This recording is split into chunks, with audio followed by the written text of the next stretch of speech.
सुखदेव गोस्वामी जी चूड़ामणि परीक्षित महाराज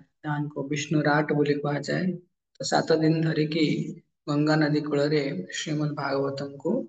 श्रवण करे तेणु आज से श्रीमद् भागवतम श्रवण कर जहाँ परीक्षित महाराज को श्रवण कराई तार अंतिम दिन तेणु श्रीमद् भागवतम चैतन्य महाप्रभु सुंदर भाव कहते कि आराध्य भगवान ब्रजेश तनया तत्धाम वृंदावनम रम्या काचित उपासना प्रजापति वर्गेण या कल्पिता श्रीमद् भागवतम प्रमाणम अमलम प्रेम पुमार्थ महान। तो श्रीमद् भागवत है ना अमल पुराण आउ एटा ही स्पॉटलेस अथॉरिटी जमती भगवान ए धराधाम रे आविर्भाव हुअंती कि परित्राणाय साधूनां विनाशाय च दुष्कृतम धर्म संस्थापनार्थाय संभवामि युगे। तो भागवतम मध्य भक्त मानकर हृदय को प्रोटेक्ट करते धर्म संस्थापन करने पाई साधु मान भगवान जमी सुरक्षा प्रदान करती भक्त मानकर हृदय रे जो भक्ति अच्छी ताको प्रोटेक्ट नरिश करती कि श्रीमद् भागवतम डेमोनियक जहाँ चिंताधारा अच्छी मिसकनसेप्शन अच्छी डेमन्स मान भीतर या फिर आम भीतर जहाँ डेमोनियक मिसकनसेप्शन अच्छी से सब मूलोत्पाटन करती भागवतम वास्तव में कृष्ण सुधाम उपगते धर्म ज्ञानादि कलो दृशा नष्टम ऐसा पुराण अर्क उदित। तो श्रीमद् भागवतम भगवान वांग्मय अवतार भगवान श्री कृष्ण वांग्मय अवतार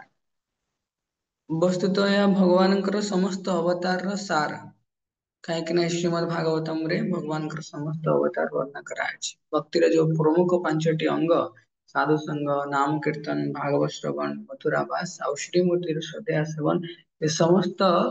विषय वस्तुर ऑथेंटिक डिस्क्रिप्शन श्रीमद् भागवतम रही श्रीमद् भागवतम समस्त वेद उपनिषद सार वस्तु द एसेंस ऑफ ऑल वैदिक स्क्रिप्चर श्रीमद् भागवतम समस्त वैदिक शास्त्र रूपी कल्प वृक्षर यहाँ गलित फल तेणु श्रील व्यासदेव श्रीमद् भागवतम को वेद चारि वेदर जो निष्कर्ष अच्छी वेदांत सूत्र नेचुरल कमेंट्री बोली घोषणा करछन्ति। तेणु चैतन्य महाप्रभु मत कहते जा भागवत पढ़ वैष्णव स्थाने एकांत आश्रय कर चैतन्य चरण तो के यदि भागवतम को अध्ययन करने चाहती तो एक एकाकी नुहे भागवतम को वैष्णव मान संगे आमको अध्ययन करार अच्छी। तो ये भागवतम को कहा जाए भगवान श्री कृष्ण यदि के भागवतम अध्ययन कर भगवान कृष्ण पूर्ण स्वरूप भागवतम रे 335 अध्याय संबलित 12टी स्कंद रे विभाजित होती 18,000 श्लोक अच्छा तेणु से भगवान पाद पद्म आरंभ करी प्रथम और द्वितीय स्कंद भगवान पाद पद्म तृतीय चतुर्थ स्कंद भगवान थाई जंग तापर पंचम स्कंद भगवान नाभि पद्म सृष्टि चक्र वर्णन कराई षष्ठ स्कंद रे भगवान वक्ष सप्तम अष्टम स्कंद रे भगवान बाहु जुगल तापर नवम स्कंद रे भगवान कंठी और दशम स्कंद रे भगवान मुख पद्म अत्यंत सुंदर एवं एकादश स्कंद रे भगवान कपाल एवं 12 स्कंद रे भगवान मस्तक या विषय वर्णन कराई पूर्ण रूपे आम भगवान दर्शन करती। तेणु भागवतम हेले ग्रंथर अवतार भगवान वांग्मय अवतार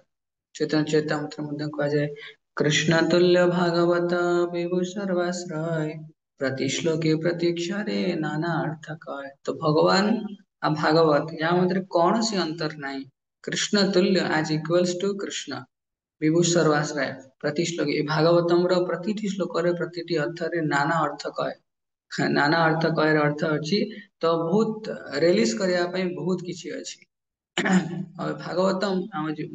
आमर समस्त प्रकार दुख गोटे बुक सिंपल गोटे बुक आमर दुख हरण कर भागवतम रे आमे परे पढ़ेबा तो हेति कह जाए आम भागवतम को निजर बोली भाविया दरकार मदेक बंधु मत संगीन मत गुरु मन महाधन मन निस्तार मद भाग्य मद आनंद नमस्तुते। तो भागवतम चरित्र मान संगे कुंती प्रहलाद परीक्षित सुखदेव गोस्वामी किंवा विभिन्न जिते सब चरित्र मान अच्छा समस्त सहित आम कौन करवा दरकार बंधुता स्थापन करवा दरकार। तो ये भागवतम भागवतम को कहा जाए केते जो वेद शास्त्र माने अछंती तो से माने हमको शिक्षा दियंती केमिति शिक्षा दियंती ना प्रभु हिसाब रे मास्टर हिसाब रे हमको शिक्षा दियंती पुराण माने जहाँ अछंती से माने हमको मित्र हिसाब रे शिक्षा दियंती किंतु काव्य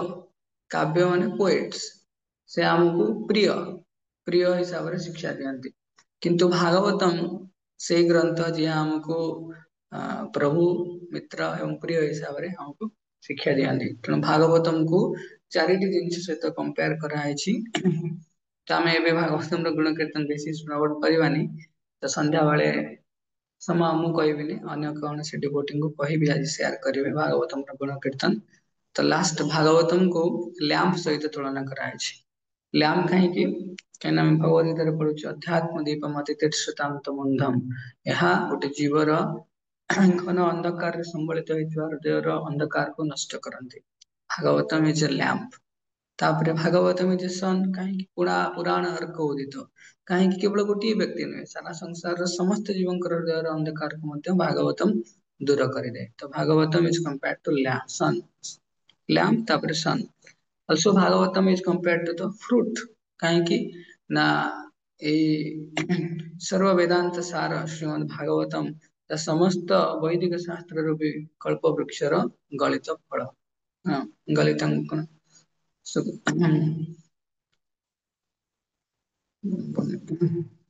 नियमं कल्पतरुर्गलितं फलं सुखमुखादमृतत्र संयुतं पिबत भागवतत्समालयं मुहुरवर्षिका पूयवावका तई सुखदेव गोस्वामी का द्वारा आस्वादित होइतिबा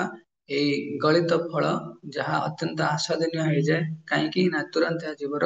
हृदय को हृदय समस्त क्लेश निर्वापित करने संगे ताहाको कृष्ण भावना मतर आस्वादन कराए तेणु यह गलित फल भागवतम इज अल्सो मोहिनी मूर्ति कहीं मोहिनी मूर्ति ଯେମିତି ଆମେ ଦେବତା ମାନଙ୍କ ସପକ୍ଷରେ ମୋହିନୀ ଦେବୀ ଭଗବାନ ନିଜେ କଣ କରିଥିଲେ ତାଙ୍କୁ ହିଁ ଅମୃତ ପ୍ରଦାନ କରିଥିଲେ କିନ୍ତୁ ଅସୁର ମାନଙ୍କୁ ପ୍ରଦାନ କରିନଥିଲେ ତ ଭାଗବତମକୁ ଆମେ ଯେତେବେଳେ ଆପ୍ରୋଚ କରନ୍ତି ପ୍ରଣାମ କରନ୍ତି ପ୍ରାର୍ଥନା କରନ୍ତି ଯଦି ଆମ ଭିତରେ ନନ୍ ଏନଭିୟସ୍ ମେଣ୍ଟାଲିଟି ଥିବ ଯଦି ଆମର ଅଲଗା କୌଣସି ଉଦ୍ଦେଶ୍ୟ ନଥିବ नो मटेरियल मोटिवेशन केवल आमे भागवतमଙ୍କର गुण कीर्तन କରିବା ପାଇଁ भागवतम को अध्ययन करथिबा श्रवण करथिबा सेतेबेले ही Bhagavatam has complete independence the Krishna is स्वराट भागवतम ମଧ୍ୟ ପୂର୍ଣ୍ଣ ସ୍ୱତନ୍ତ୍ର ନିଜକୁ ପ୍ରକାଶିତ କରିବାରେ ତେଣୁ ସେଥିପାଇଁ ଆମେ ଭାଗବତମକୁ ପଢିକି ବୁଝିପାରିବାନି Bhagavatam is not a matter of intellectual exercise କାହିଁକି ନା ଭାଗବତମକୁ ଜାଣିବା ପାଇଁ ଆମେ ବୈଷ୍ଣବ ସଦାଚାରରେ କେମିତି ଅଛନ୍ତି କେମିତି ସେବାର ମନୋଭାବ ଅଛି କେମିତି ଆମେ ହରିନାମକୁ ଗ୍ରହଣ କରୁଛନ୍ତି ତ ଦିନଚର୍ଯ୍ୟା ଯାହା ସ୍ପିରିଚୁଆଲ सर्कल जहाँ हमारा स्पिरिचुअल कल्चर अच्छी ସବୁ कल्चर को देखिला ପରେ ହିଁ भागवतम हमको रिवील करेंगे लेकिन भागवतम इज ए पर्सन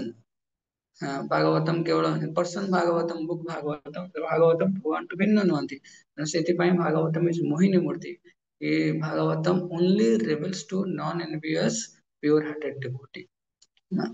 ସେଥିପାଇଁ ଆମେ ଭାଗବତମର ଆଜି ଯୋଉ ଭାଦ୍ର ପୂର୍ଣ୍ଣିମା ଅଛନ୍ତି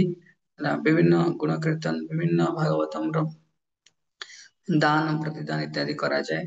तेणु निश्चय भाव में आम भागवतम निज पाखे रखा दरकार तेणु आज प्रार्थना करवा भागवतम आम को प्रकाशित हूँ आम प्रार्थना करवा निश्चय दरकार आ भागवतम को आम